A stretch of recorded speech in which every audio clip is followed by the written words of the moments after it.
Good evening, my dear friends. I am Reena Sharma. Welcome you all on my YouTube channel Markande's Academy. So, in this video, we are going to discuss the very important questions regarding our cosmos and sun. So, without any delay, let's start the video. So his our first question, ब्रह्मांड की उत्पत्ति किस घटना से हुई मानी जाती है। तो देखिए, जो हमारा ब्रह्मांड है, जो हमारा ब्रह्मांड बना है, वो किस घटना से बना है। ऐसी कौन सी घटना हुई कि जिससे हमारे जो ब्रह्मांड है उसकी उत्पत्ति हो गई। ठीक है, तो वो है हमारी बिग बैंग की थ्योरी। अब ये बिग बैंग थ्योरी थी क्या? देखिए, इसमें क्या माना जाता है कि एक प्रोटॉन का गोला था। ठीक है, एक प्रोटॉन का कण था, जिसमें क्या हुआ कि बहुत महाभयानक विस्फोट हुआ, जिसको महाविस्फोटक कहते हैं।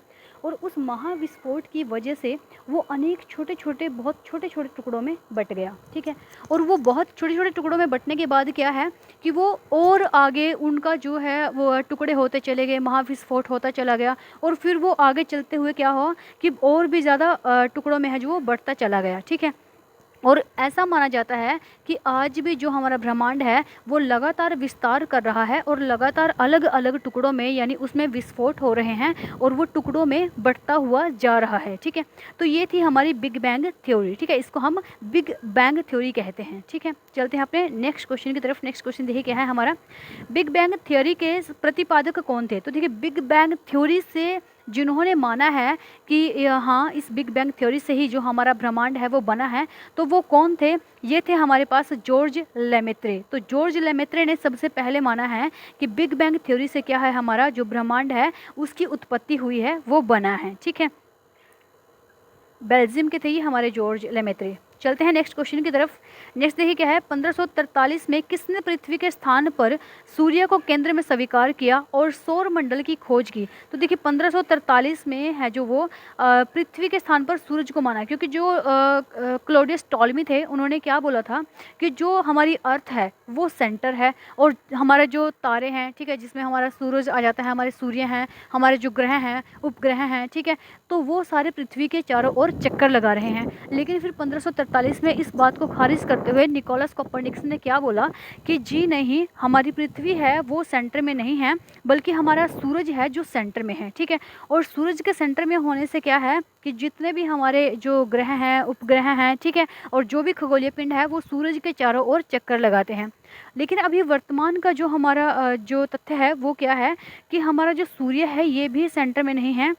हमारे सेंटर में क्या है, हमारी गैलेक्सी है, हमारी मंदाकिनी है। ठीक है, हमारी गैलेक्सी हमारे सेंटर में है और जो सूरज है हमारा वो उसके चारों ओर चक्कर लगाता रहता है। यानी जो हमारी मंदाकिनी है उससे मिलकर हमारा ब्रह्मांड बना है, क्योंकि जो ब्रह्मांड है वो बहुत सारी मंदाकिनियों से मिलकर के बना हुआ है। ठीक है, तो इसका आंसर क्या हो जाएगा हमारे पास, कोपरनिकस। इसका आंसर है निकोलस कोपरनिकस। इसका पूरा नाम है निकोलस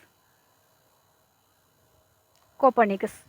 नेक्स्ट देखिए क्या है, नेक्स्ट क्वेश्चन है हमारे पास, ब्रह्मांड कैसे बनता है। तो देखिए, ब्रह्मांड जो है हमारा वो कैसे बना है। अब ब्रह्मांड की उत्पत्ति बिग बैंग की थ्योरी से हुई है, लेकिन उस बिग बैंग की थ्योरी से क्या हुआ है कि वो जो बिग बैंग की थ्योरी हुई थी उसमें क्या था कि जो हमारी बहुत सारी मंदाकिनियाँ बन गई हैं। ठीक है, मंदाकिनी देखिए क्या होती है, हमारी बहुत सारे तारों का पुंज, बहुत सारे तारे, जब हम जो कई अरबों तारे मिल करके एक मंदाकिनी को बनाते हैं। ठीक है, हमारे यहाँ पर अगर हम देखें तो हमारे जो है 10 करोड़ के आसपास हमारी जो आकाश गंगाएं हैं। ठीक है, 10 करोड़ के आसपास हमारी आकाश गंगाएं हैं और हर एक आकाश गंगा में अरबों खरबों की संख्या में जो है हमारे तारे हैं। ठीक है, और इनसे मिलकर के क्या बनती है हमारी मंदाकिनी, और मंदाकिनी से मिलकर के क्या बनता है हमारा ब्रह्मांड। ठीक है, यानी कि आंसर क्या हुआ हमारा, जो ब्रह्मांड है वो ही मंदाकिनी है और जो मंदाकिनी है वो ही ब्रह्मांड है। ठीक है, चलते हैं हम अपने नेक्स्ट क्वेश्चन की तरफ। नेक्स्ट क्वेश्चन देखिए है हमारा, मंदाकिनी को अन्य किस नाम से जाना जाता है। तो देखिए, जो हमारी मंदाकिनी है उसको अन्य किस नाम से जाना जाता है। अभी अभी हमने डिस्कस किया है कि बहुत सारे जो हमारे तारे होते हैं, अरबों खरबों की संख्या में तारे मिलकर के मंदाकिनी बनाते हैं, मंदाकिनी मिलकर ब्रह्मांड बनाती है। तो हम अपनी मंदाकिनी को क्या बोलेंगे, क्या बोलेंगे इसको बोलेंगे प्रायद्वीपीय ब्रह्मांड। ठीक है, क्योंकि ये भी एक ब्रह्मांड है ना हमारा, मंदाकिनियों से ही तो हमारा ब्रह्मांड बना है, तो इसको क्या बोल देंगे, प्रायद्वीपीय ब्रह्मांड। चलते हैं नेक्स्ट क्वेश्चन की तरफ। हमारी मंदाकिनी की आकृति किस प्रकार की है। तो देखिए, जो हमारी मंदाकिनी है वो किस तरीके की आकृति है, उसकी किस तरीके की, उसकी जो शेप है, जो आकार है वो किस तरीके का है। तो ये है सर्पिल आकार, सर्प के आकार के समान है हमारी मंदाकिनी। ठीक है, चलते हैं नेक्स्ट क्वेश्चन की तरफ। नवीनतम ज्ञात मंदाकिनी का क्या नाम है? तो देखिए नवीनतम ज्ञात यानी जो अभी अभी हमें नई जो मंदाकिनी की खोज हुई है, जो हमें अभी नई मंदाकिनी पता चली है, उसका नाम क्या है? तो उसका नाम है ड्वार्फ। क्या नाम है उसका? ड्वार्फ। तो ड्वार्फ हमारी नवीनतम ज्ञात जो हमें अभी नई मंदाकिनी मिली है, उसका नाम क्या है? हमारा ड्वार्फ है। ठीक है, चलते हैं नेक्स्ट क्वेश्चन की तरफ। नेक्स्ट देखिए क्या है, हमारी आकाशगंगा के सबसे शीतल व चमकीले तारों का समूह कौन सा है? तो हमारी आकाशगंगा में जो सबसे चमकीले और शीतल तारे हैं, उस समूह को क्या कहते हैं? जैसे आप लोगों ने देखा होगा कि हमारे यहाँ पे है जो वो इस तरीके से करके 7 स्टार आते हैं, जिनको हम सप्तऋषि बोलते हैं। ठीक है, तो इन 7 स्टार को हम सप्तऋषि बोलते हैं। उसी तरीके से क्या है कि शीतल और चमकीले तारों का एक समूह है, जिसको कोई नाम दे दिया गया है, और उसको क्या नाम दिया गया है? हमारा ओरियन नेबुला। ठीक है, तो ओरियन नेबुला जो है हमारी आकाशगंगा के सबसे शीतल, ठंडक प्रदान करने वाले और सबसे चमकीले तारे हैं। चलते हैं नेक्स्ट क्वेश्चन की तरफ।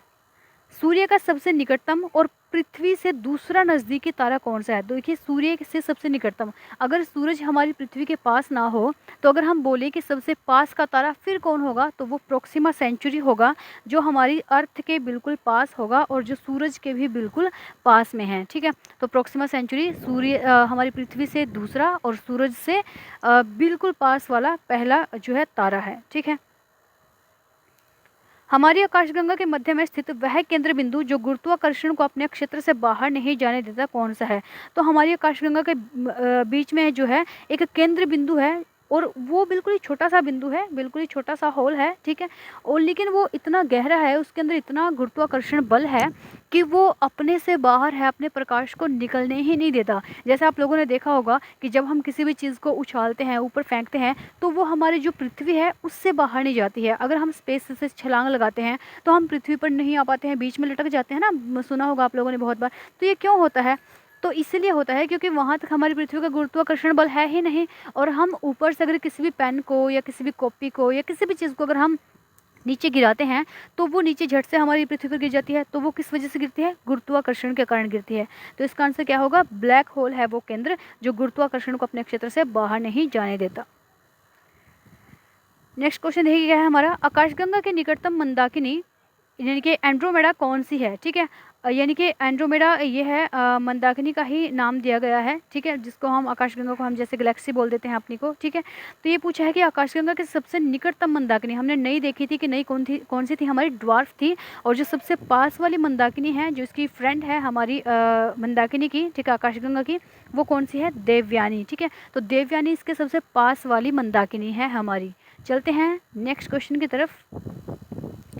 कितने तारामंडलों की पहचान की गई है? उनमें सबसे चमकीला तारामंडल कौन सा है? तो देखिए हमारे यहाँ पर अगर हम तारामंडल देखें, तो तारामंडल होता क्या है? बहुत सारे तारों के समूह को हम क्या कहते हैं? तारामंडल कहते हैं। फिर वो तारामंडल मिलकर के हमारी आकाशगंगा यानी कि मिल्की वे जो है हमारी वो बनाते हैं, मंदाकिनी बनाते हैं, और मंदाकिनी क्या है? हमारा ब्रह्मांड है। तो इस तरीके से ये आपस में एक दूसरे से मिले हुए हैं। ठीक है, तो इसमें देखिए क्या है कि हमारे यहाँ पर है जो वो 89 है जो वो तारों मंडलों की पहचान की गई है। और सेंटोरस, ठीक है, सेंटोरस जो है हमारा वो सबसे चमकीला तारा है। ठीक है, सेंटोरस सबसे चमकीला तारा है, और ऐसा माना जाता है कि इसमें 94 के आसपास जो हैं तारे हैं। सेम वैसे ही जैसे कि हमारे सप्तऋषि हैं, अभी हमने बात की थी जो 7 ऋषि हैं हमारे। ठीक है, ऐसा माना जाता है पुराने टाइम में कि जो 7 ऋषि थे पृथ्वी पर, वो जाकर के आकाश में जो है तारे बन करके वहाँ स्थापित हो गए थे। ठीक है, और इन्हीं को हम क्या बोलते हैं? सप्तऋषि बोलते हैं। ठीक है, चलते हैं नेक्स्ट क्वेश्चन की तरफ अपने। नेक्स्ट क्वेश्चन देखिए क्या है, पृथ्वी से देखा जाने वाला सर्वाधिक चमकीला तारा कौन सा है और उसे अन्य किस नाम से जाना जाता है? तो देखिए जब हम पृथ्वी की सतह से देखते हैं तो सबसे जो चमकीला तारा है हमारा वो कौन सा है? उसका नाम है साइरस। ठीक है, साइरस जिसको हम क्या बोलते हैं? डॉग स्टार भी हम बोलते हैं जिसको। ठीक है, तो डॉग स्टार जो है वो सबसे चमकीला, द ब्राइटेस्ट स्टार है हमारा अर्थ से देखा जाने वाला, जिसको हम व्याध और लुब्धक भी इसके ही नाम हैं। ठीक है, अगर पेपर में व्याध और लुब्धक आ जाए तो घबराना नहीं है, ये इसी के नाम हैं। चलते हैं नेक्स्ट क्वेश्चन की तरफ अपने। नेक्स्ट क्वेश्चन ये क्या है, सूर्य के परिवार को क्या कहते हैं? आप देखिए सूर्य का परिवार क्या होगा? सौर का मतलब क्या होता है? सोलर पैनल हम यूज़ कर रहे हैं, सोलर सिस्टम यूज़ कर रहे हैं। सोलर सिस्टम जो है हमारा उसमें 8 प्लैनेट हैं, उसमें जो हमारे सैटेलाइट्स हैं उसमें हमारे। ठीक है, तो ये जो है हमारे सूर्य के परिवार को क्या कहते हैं? सौर मंडल कहते हैं। सौर मतलब सूरज हमारा, और मंडल मतलब उसके जो भी मेंबर हैं, जो भी उसके सदस्य हैं, वो सारे के सारे। ठीक है, चलते हैं नेक्स्ट क्वेश्चन की तरफ। नेक्स्ट देखिए क्या है, तारे का रंग किस बात का सूचक होता है? तो देखिए अगर तारे का रंग जितना तारा हमारी अर्थ के पास में होगा उसका जो कलर है वो उतना ही ब्राइट होगा, उतना ही चमकीला होगा, उतना ही तेज होगा, ठीक है, रेड कलर का वो हमें दिखाई देगा। और अगर तारा हमारी पृथ्वी से बहुत दूर है तो वो हमें बिल्कुल ही लाइट कलर का दिखाई देगा, उसका जो कलर है वो बहुत ही फीका दिखेगा हमें, ठीक है। और उसी तरीके से उसका जो टेम्परेचर है उसको डिसाइड करते हैं, ठीक है। तो उसका टेम्परेचर भी कैसा होगा, उसी हिसाब से डिपेंड करता है कि वो कम होगा या फिर ज़्यादा होगा, ठीक है। दूसरी चीज़ क्या है, अगर किसी तारे की एज पता करनी हो कि ये तारा कितने साल पुराना है, ठीक है, तो उस तारे की जो एज है वो भी हम किससे पता करते हैं, तारे के रंग से ही पता करते हैं उसको देख करके कि इस तारे का रंग इस तरीके का है तो ये इतने साल पुराना है, ठीक है। चलते हैं नेक्स्ट क्वेश्चन की तरफ। सूर्य के चारों ओर घूमने वाले खगोलीय पिंड क्या कहलाते हैं? अब देखिए सूरज के जो चारों ओर हैं, जो सिद्धांत हमें दिया था कोपरनिकस ने, बोला था कि सूरज सेंटर है, तो सूरज के चारों ओर घूमने वाले जो हमारे खगोलीय पिंड हैं उनको क्या कहते हैं, उनको हम कहते हैं ग्रह, ठीक है। और ये कितने हैं हमारे सोलर सिस्टम में, 8 प्लैनेट है, ठीक है, हमारे पास 8 ग्रह हैं हमारे सोलर सिस्टम में। चलते हैं नेक्स्ट क्वेश्चन की तरफ। नेक्स्ट देखिए क्या है हमारे पास, ग्रहों के चारों ओर घूमने वाले आकाशीय पिंडों को क्या कहते हैं? तो देखिए ग्रहों के चारों ओर जो घूमने वाले हमारे आकाशीय पिंड हैं उनको हम क्या कहते हैं? हमारे जो तारा है, जो सूरज है, उसके चारों तरफ घूमने वालों को ग्रह बोल दिया हमने, और इनके चारों तरफ घूमने वालों को हम क्या बोलते हैं? इनके चारों तरफ घूमने वालों को हम बोलते हैं उपग्रह, ठीक है। क्या बोलते हैं? उपग्रह हैं हमारे जो ग्रहों के चारों ओर चक्कर लगाते हैं, ठीक है। चलते हैं नेक्स्ट क्वेश्चन की तरफ। नेक्स्ट क्वेश्चन देखिए हमारा क्या है, ग्रहों की गति का नियम किसने दिया था? अब देखिए ग्रह किस तरीके से घूमते हैं, किस दिशा में घूमते हैं, ठीक है, और ग्रहों के चारों तरफ जो है हमारे उपग्रह घूमते हैं, ठीक है। तो ये जो नियम है कि सबसे पहले ग्रह कौन सा है, फिर उसके बाद कौन सा है, जैसे हमारा मरकरी, वीनस, अर्थ, मार्स, जुपिटर, ठीक है, इस तरीके से है ना हमारे सीक्वेंस में। तो ये जो हमें नियम दिया था ये किसने दिया था? तो ये दिया था केपलर ने, ठीक है। केपलर ने हमें ग्रहों की गति का नियम दिया था। चलते हैं हम अपने नेक्स्ट क्वेश्चन की तरफ। नेक्स्ट क्वेश्चन देखिए क्या है हमारा, ब्रह्मांड वर्ष किसे कहते हैं? अब देखिए घूम के क्वेश्चन वही आ गया ना हमारा, ब्रह्मांड वर्ष किसे कहते हैं? अब देखिए ब्रह्मांड हमारा क्या है, मंदाकिनी है। मंदाकिनी किससे बनी है? हमारी कई अरबों खरबों तारा मंडलों से या तारों के समूह से मिलकर के बनी है, ठीक है। तारामंडल किसे कहते हैं? बहुत सारे, जब हम तारों के जो हमारे पास जो संख्या में अरबों खरबों की संख्या में तारे होते हैं उसको हम तारामंडल कहते हैं, ठीक है। और अब ब्रह्मांड वर्ष पूछा है, तो अभी हमने डिस्कस किया था कि सूरज हमारा सेंटर नहीं है, हमारे सेंटर में हमारी गैलेक्सी हमारी मंदाकिनी है, ठीक है, हमारी जो मिल्की वे है वो है, ठीक है। तो जो मंदाकिनी के चारों ओर है जो वो सूरज चक्कर लगाता है, ठीक है, यानी आकाश गंगा के चारों ओर हमारा सूरज चक्कर लगाता है, और आकाश गंगा से ही तो हमारी क्या बनी है, मंदाकिनी बनी है, उसी से हमारा ब्रह्मांड बना है। तो उसी को हम क्या कहते हैं, ब्रह्मांड वर्ष कहते हैं, यानी कि ब्रह्मांड का चक्कर लगा लेना जो सूरज करता है वो काम, उसको हम ब्रह्मांड वर्ष कहते हैं। चलते हैं नेक्स्ट क्वेश्चन की तरफ। सूर्य किन तत्वों से मिलकर बना है? देखिए सूर्य के अंदर ना गैसें होती हैं, ठीक है, और वो उन गैसों से मिलकर के बना है। अब वो होती कितनी कितनी हैं, तो इसका आंसर हो जाएगा हमारे पास हाइड्रोजन 71%, हीलियम 26.5%, ठीक है। याद रखना है कि हाइड्रोजन 71% है और हीलियम 26.5% है, और जो लिथियम और जो अन्य गैसें होगी हमारे पास वो हमारे पास 2% है, ठीक है। चलते हैं नेक्स्ट क्वेश्चन की तरफ। सूर्य अपने अक्ष पर किस दिशा में घूमता है? तो देखिए जो सूर्य है हमारा, सूरज है, वो किस दिशा में घूमता है हमारा? वो घूमता है पूर्व से पश्चिम। आप लोगों ने देखा होगा ना कि पूर्व में सूरज सबसे पहले निकलता है, तो ये रीज़न तो है क्योंकि वो पूर्व से पश्चिम में घूमता है। तो निकलता कहाँ है सबसे पहले? ये निकलता है हमारा, अगर हम वर्ल्ड की बात करें तो हमारा हिकुरंगी नाम का एक पर्वत है जिस पर ये निकलता है। और ईस्ट में अगर हम कंट्री की बात करें तो हमारी जो जापान है, जो ईस्ट पर स्थित है हमारे ग्लोब में भी, ठीक है, तो ये वहाँ पर सबसे पहले निकलता है। और अगर हम इंडिया की बात करें तो ये अरुणाचल प्रदेश में,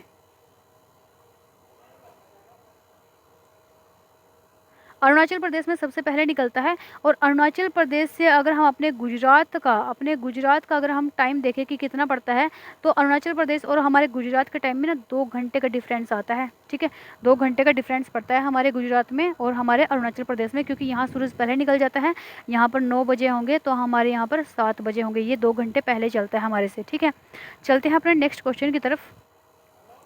सूर्य का केंद्रीय भाग क्या कहलाता है? इसका तापमान कितना होता है? तो देखिए सूर्य का जो केंद्रीय भाग है हमारा वो कोर कहलाता है, और इसका जो तापमान है वो कितना होता है? 15 मिलियन केल्विन होता है, ठीक है। 15 मिलियन केल्विन ही हमारा इसका तापमान होता है, और जिसको हम क्या लिख सकते हैं, 1.5 मल्टीप्लाई 10 की पावर 7 केल्विन, ठीक है। चलते हैं नेक्स्ट क्वेश्चन की तरफ। सूर्य के बाहरी सतह का तापमान कितना होता है। देखिए सूर्य के हमने कोर का देख लिया कि सेंटर का तापमान कितना होता है। अब हम बाहर का तापमान देखेंगे कि सूर्य की जो हमारी बाहरी सतह है उसका तापमान कितना होता है। तो ये होता है हमारे पास 6000 डिग्री सेल्सियस। ठीक है, 6000 डिग्री सेल्सियस हमारे पास जो है सूर्य के बाहरी सतह का तापमान होता है। चलते हैं नेक्स्ट क्वेश्चन की तरफ। नेक्स्ट क्वेश्चन देखिए क्या है हमारा, हाइड्रोजन का हीलियम में रूपांतरण किस प्रकार से होता है। तो देखिए हाइड्रोजन जो है हमारा वो हीलियम में रूपांतरित हो जाती है, हीलियम में चेंज हो जाती है। ठीक है, जिससे क्या है कि हमारी जो ऊर्जा निकलती है, ताप निकलती है, जैसे हमारी जो सूरज है वो गर्म होता है, लाइट देता है। ठीक है, तो वो जो है वो किस वजह से होता है, तो वो होता है नाभिकीय संलयन के द्वारा होता है। ठीक है, नाभिकीय संलयन से हमारी जो हाइड्रोजन है वो हीलियम में कन्वर्ट हो जाती है। अभी हमने पढ़ा ना 71% हमारी हाइड्रोजन है और 26 पॉइंट समथिंग 5 और 6 हमारी क्या है हीलियम है, और जो 2% है वो हमारी यूरेनियम और लिथियम गैसेस हैं हमारी। ठीक है,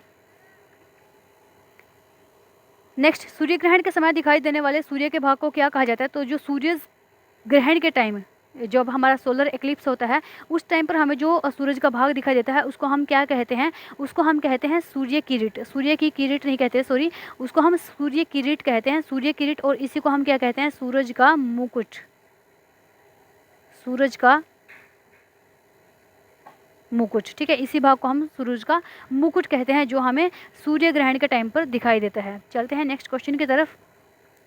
सूर्य के प्रकाश को पृथ्वी तक पहुंचने में कितना समय लगता है। अब देखिए सूर्य सबसे पास वाला तारा है हमारी पृथ्वी के, तो जो सूरज का जो प्रकाश है वो हमारी अर्थ तक कितने टाइम में पहुंचता है, तो ये पहुंचता है 8 मिनट 16.6 सेकेंड। ठीक है, 8 मिनट और 16.6 सेकेंड में हमारे है जो वो अर्थ पर जो सूरज का प्रकाश है वो पहुँच जाता है। ठीक है, चलते हैं नेक्स्ट क्वेश्चन की तरफ।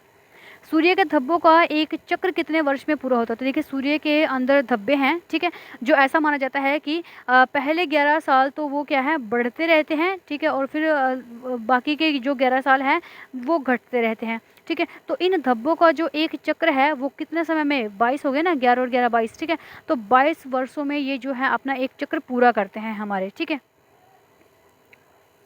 नेक्स्ट है, सूर्य किरीट निम्नलिखित में से किस प्रकार की किरणें उत्सर्जित करता है। तो जो सूर्य किरीट है, क्योंकि आप लोगों ने देखा होगा कि हम बहुत बार बोलते हैं कि जब सोलर एक्लिप्स होता है, सूर्य ग्रहण होता है, तो हम ऐसे बोलते हैं कि नंगी आंखों से हमें सूरज को नहीं देखना चाहिए। ठीक है, यानी हमें किसी ना किसी चीज़ की सहायता से, हमें अगर सूरज ग्रहण लगा है और हम उसको देखने के इच्छुक हैं तो हमें किसी चीज़ की हेल्प से उसको देखना चाहिए। ठीक है, क्योंकि क्या करता है वो बहुत ज़्यादा एक्सरे किरण वो जो है छोड़ता है। ठीक है, बहुत ज़्यादा एक्सरे किरण उत्सर्जित होती हैं जो हमारी स्किन के लिए, हमारी आइज़ के लिए, हर चीज़ के लिए जो है हानिकारक हो सकती हैं। ठीक है, चलते हैं नेक्स्ट क्वेश्चन की तरफ। सूर्य का व्यास पृथ्वी के व्यास का कितने गुना है। तो जो देखिए सूर्य का व्यास है हमारे पृथ्वी के व्यास का कितना गुना है, 110 गुना है। तो सोच सकते हैं कि सूरज कितना बड़ा है जो हमारा सूर्य है। ठीक है, क्योंकि इसका जो व्यास है हमारे पृथ्वी के व्यास का 110 गुना है। नेक्स्ट क्वेश्चन देखिए क्या है हमारा, सूर्य का परिक्रमण काल कितना होता है। तो देखिए सूर्य का जो परिक्रमण काल है, यानी सूर्य कितने टाइम में हमारी मंदाकिनी का चक्कर पूरा करता है, जिसको हम ब्रह्मांड वर्ष कहते हैं। याद रखना है कि ब्रह्मांड वर्ष सूर्य के घूमने को कहते हैं। सूर्य भी जो है हमारी मंदाकिनी का चक्र पूरा करता है। तो ये है जो है कितना टाइम लगाता है, तो ये लगाता है 25 करोड़ वर्ष। ठीक है, 25 करोड़ वर्ष में हमारी मंदाकिनी का चक्र जो है हमारा सूरज पूरा करता है। चलते हैं नेक्स्ट क्वेश्चन की तरफ। नेक्स्ट क्वेश्चन देखिए है, सूर्य का व्यास कितना किलोमीटर है। तो देखिए सूर्य का जो व्यास है वो कितने किलोमीटर तक है, जिसको अभी हमने पढ़ा है कि सूर्य का व्यास हमारी पृथ्वी से कितना है, 110 गुना है ना। तो ये है 13,92,000 किलोमीटर तक। ठीक है, याद रखना सभी कि 13,92,000 किलोमीटर तक हमारे जो सूरज है उसका जो व्यास है। ठीक है, होप सो कि आप लोगों को वीडियो पसंद आई होगी। अगर आप लोगों को अच्छी लगी है तो वीडियो को लाइक कर दीजिएगा। Thank you.